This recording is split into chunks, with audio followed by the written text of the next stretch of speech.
From culinary innovations to spotlighting standout restaurants, our next guest keeps us really dialed into everything food. Today is no exception either. We're featuring a downtown craft beer and scratch kitchen pub. I love it. From U.S. Foods, Food Fanatic Chef Michael Rhoades, along with Travis Cochran from Wilson and Washburn. Good to see both of you today. Morning, morning. Thank you. Yeah, thanks for coming in.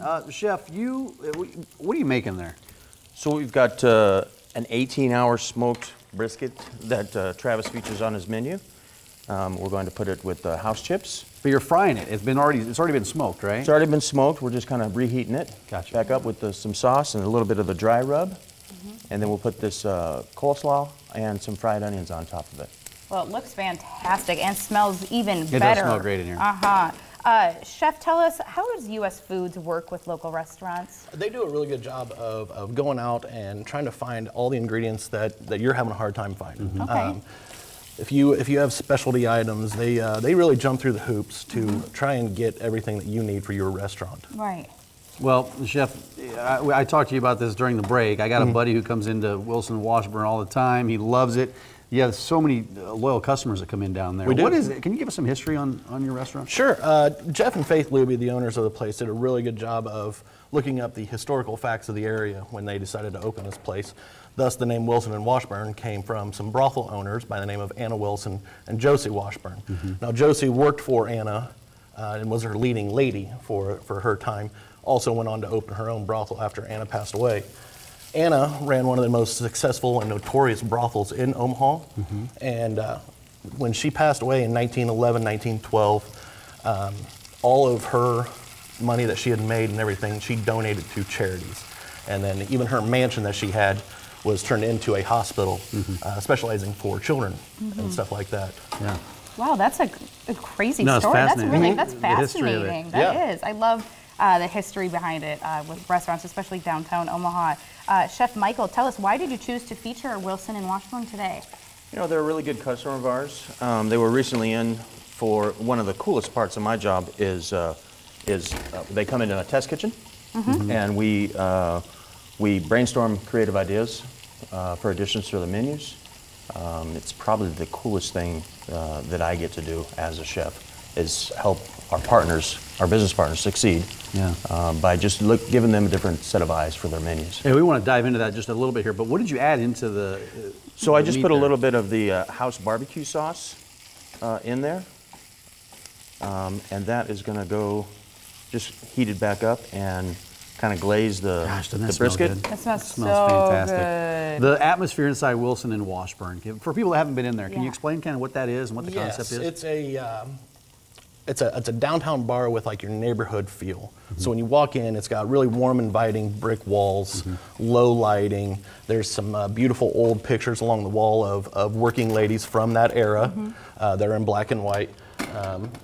It's just really comforting when you walk in. So everybody that seems to enjoy themselves, they come in, grab some craft beer, maybe a craft cocktail from one of our bartenders.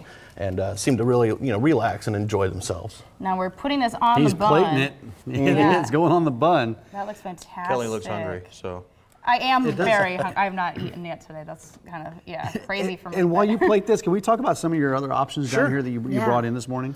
Well, thanks to the beginning chef, we have a lot of vegetarian and vegan following now because of our beet burger that's on the menu.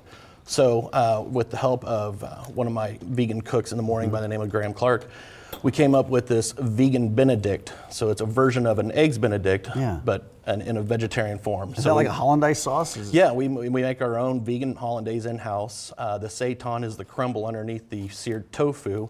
Then you got some fresh spinach and an English muffin and some house fries. I'm going to touch it, and I know people in the studio are going to get mad because they want to eat this later, but I want you to see what's underneath there.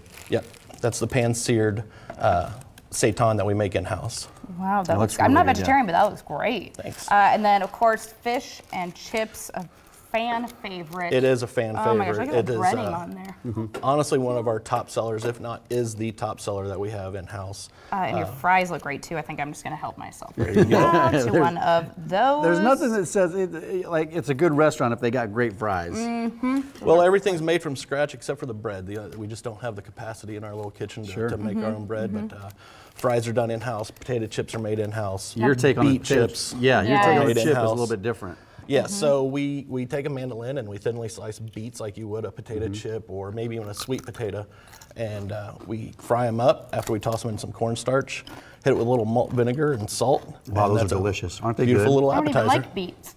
Yeah. Well, now you do. We were just Wow, talking this is about actually this. really, really good. We were just talking about that for Thanksgiving. Like, who eats the beets at the table? I mean, some people do, but I don't. These But are they're great. fantastic. You have any specials, any menu changes coming up? We do. We're always running different specials and different soups of the day, but we're looking at expanding our menu a little bit after the first of the year and maybe getting into some actual plated entrees that will be available after 5 o'clock. Trying to raise the bar just a little bit there for the downtown area, give some people some more options. You have event space if people want to come in and We reserve do, some yes. spots? You do reservations. Can you break that down real quick? Well, we don't take reservations per se, but we do for our event space. Our event space total can hold about 80 people. There's about 36 to 40 seats in this space, and we can actually break that up into two groups of 40. And there's a whole other full bar in the upstairs area for the event spaces. No. And I know you passed the sandwich down to me. What, You do you want gotta me to try try it. Yes, I want to have you Pass try it down. Well, if you have any questions about anything at Wilson Looks Washburn, so you can good, just look them up online, or if you Fried want to go onions? to foodfanatics.com, you can see Chef Michael Rhoades, Food Fanatics, everything there at usfoods.com or foodfanatics.com as well. Yeah, thanks, guys. Thank you. Fantastic. Treat. Will you take a bite of that? Well, grab those lederhosen and strap up for Christmas. In Germany, Frank Freihaut is back and all decked out in costume. He is. I He's love here. it. And a little later, are you traveling for the holidays this year? How to plan for life's unexpected moments. We'll talk about that in the back.